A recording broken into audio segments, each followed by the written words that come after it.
राम, जय सनातन, जय संस्कार। भक्ति तर्क पर नहीं, श्रद्धा एवं विश्वास पर अवलंबित है। पुरुष ज्ञान से भी अधिक श्रद्धा में है। मनुष्य जैसा विचार करता है वैसा बन जाता है। इससे भी अधिक सत्य कथन इसमें है कि मनुष्य की जैसी श्रद्धा होती है उसी के अनुकूल और अनुपात में उसका निर्माण होता है।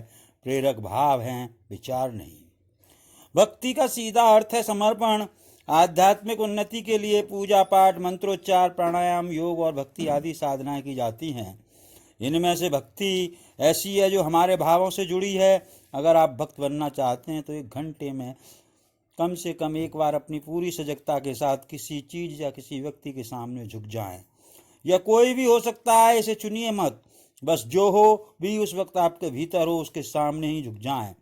भक्ति करने का अर्थ यह नहीं कि अपने लिए कुछ मांगा जाए। भक्ति का सीधा अर्थ समर्पण है। यहाँ मांगने से नहीं बल्कि अपना सब कुछ उस परम सत्ता को सौंप देना ही वास्तविक भक्ति कहलाती है। जो व्यक्ति अपना मन सिर्फ प्रभु में लगाता है और प्रभु ही उसके विचारों में रहते हैं और जो प्रभु से प्रेम और समर्पण के साथ भजते हैं उसे प्रभु पूर्ण विश्वास रखते हैं, वो उत्तम श्रेणी के होते हैं। यही भक्ति योग का सार है। भक्ति की साधना में गुरु की अनिवार्यता आवश्यक नहीं है। किसी को गुरु की आवश्यकता होती है, किसी को नहीं। यह सभी को अपनी तरफ से चुनाव तथा तय करना चाहिए। जो भाई मार्गदर्शन के बिना भी भक्ति मार्ग में आगे बढ़ सकते हैं उनको गुरु की देखकर ही चिंता करने की, अपने अंतर्मन में रहने वाले ईश्वर के प्रति भरोसा तथा श्रद्धा भाव रखते हुए भक्ति मार्ग पर आगे बढ़ना चाहिए। ऐसे इस तरह से देखा जा हो सकता है। ऐसी शुरुआत नहीं होती। तर्क पर है अवलंबित ज्ञान से ऐसा विचार करता है। इससे भी अधिक सत्य कथन इसमें है कि मनुष्य की जैसी श्रद्धा होती है उसी के अनुकूल और अनुपात में उसका निर्माण होता है। प्रेरक भाव है, विचार नहीं। एक समय जब सुबह सुबह एक लक्कड़हारा अपने काम पर अपने कुल्हाड़ी लेकर जाता था तो वह सबसे पहले पेड़ को नमस्कार करता था, क्योंकि वह उसे अपने से बड़े के रूप में देख रहा है। अगर कभी आपको कोई पेड़ दिखाई दे उसी के सामने झुक जाएं, कोई पर्वत दिखे उसके सामने झुक जाएं, आपको कोई शख्स दिखाई दे उसके सामने झुक जाएं, बिल्ली हाथी दिखे जो भी दिखे उसी के सामने झुक जाएं। दिन में हर घंटे के दौरान एक बार ऐसा कीजिए और देखिए क्या इसे 1 मिनट में एक बार तक किया जा सकता है। 1 मिनट में अगर एक बार तक ऐसा होने के बाद झुकने के लिए आपकी अपनी गर्दन और सिर झुकाने की जरूरत नहीं होगी और आपकी प्रैक्टिस और आदत में झुकना आ जाएगा।